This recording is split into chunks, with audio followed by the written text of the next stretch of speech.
Hello and welcome back to Pianoly. Today we're going to go over some very common mistakes that I see students making all the time that causes them to sound very choppy and amateur. I'm going to give you 5 very common mistakes and how to fix them. This will greatly improve your playing and help you sound a lot more fluid and professional. And if you'd like more videos on how to go from zero to playing your favorite songs on the piano in months, not years, be sure to hit the bell and subscribe because I post new videos every week. And if you're lost and you don't know how to learn the piano, I highly recommend watching my free training. In this training, I show you the exact roadmap that I take my students on that helps them be able to play their favorite songs fast. The link is in the description below. All right, let's get to these common mistakes. This first one is huge. Please do not ignore me. It's having bad posture, poor technique, and 0 arm weight when you're playing the piano. This is how you're gonna sound if you have no good technique and bad posture.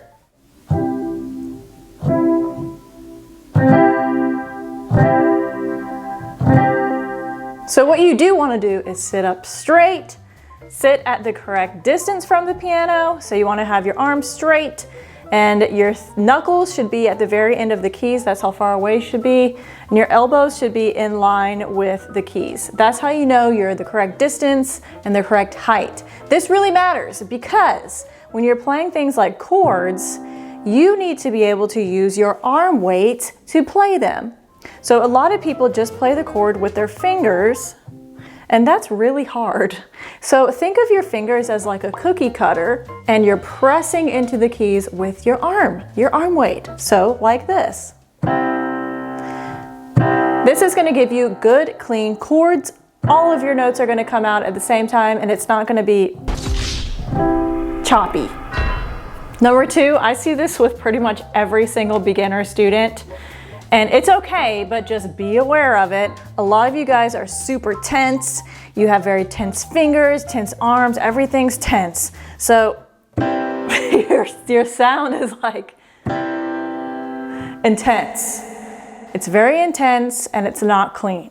So what you want to do is remember, think about step number 1, use your arm weight, but now also relax a bit. We don't need to be tense. It's not going to help you. So when you're playing those chords with good arm weight, practice just playing the chord and relaxing for a bit.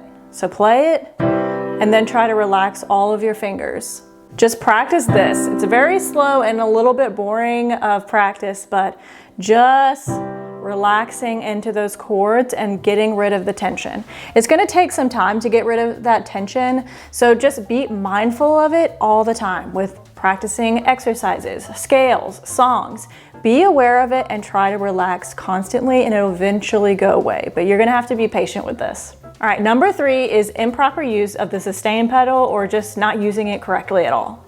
So I'm just going to play through a very simple chord progression and show you how it sounds without the sustain pedal.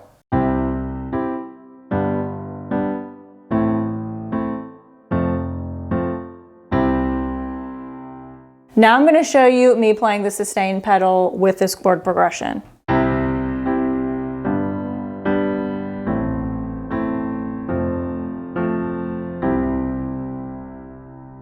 So what you should have heard is the chords are connected and they sound nice and fluid. So like I said, not using the sustain pedal at all is you're definitely not going to sound good if you don't use the sustain pedal.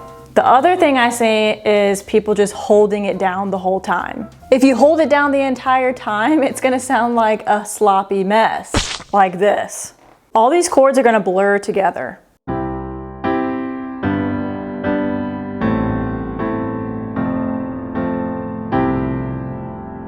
Yuck. Another thing people do wrong is they change the pedal while they're changing the chord, so it defeats the entire purpose of the sustain pedal. So they go like this.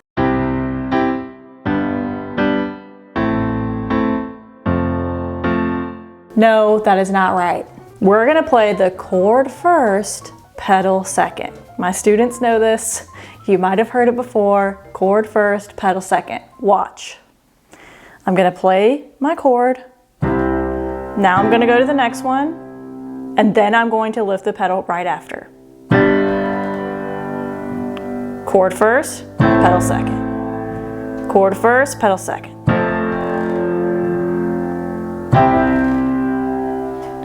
That's a quick overview of how to correctly play the sustain pedal, but if you want more information on that, watch this video.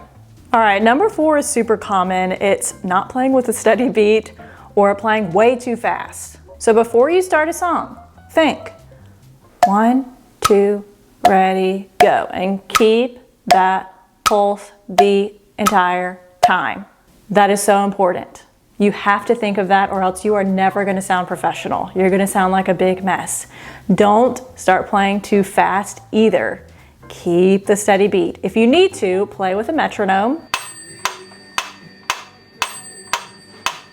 You can download some really cool metronome apps on your phone. I'll link some in the description. And you can also just play along with the song itself. So for example, you could practice Let It Be with the actual song Let It Be playing behind you, and that's gonna help you keep a steady beat. All right, number 5 is playing music that is way too hard. This is so huge. I see this so often. Sometimes students get super impatient and they want to zip through the basics and play things that are just too advanced for them. This is never going to work. If it takes you weeks to learn just tiny pieces of a song, it's way too challenging for you. I recommend starting with some simple songs with simple chord progressions. Play along with the song playing, just like I mentioned. That way you can enjoy it, but you're getting that foundation. Once you're comfortable with simple songs, add in more challenging chords to your songs, like songs with 7th chords. Then get used to that. After that, learn how to jazz it up with some fills, and then add the melody last. In fact, I go through this entire process in my free training.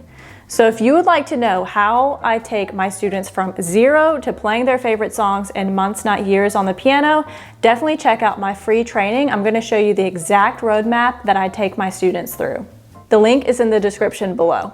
And before you head out, be sure to like and subscribe because I post new videos every week. And I will see you next time.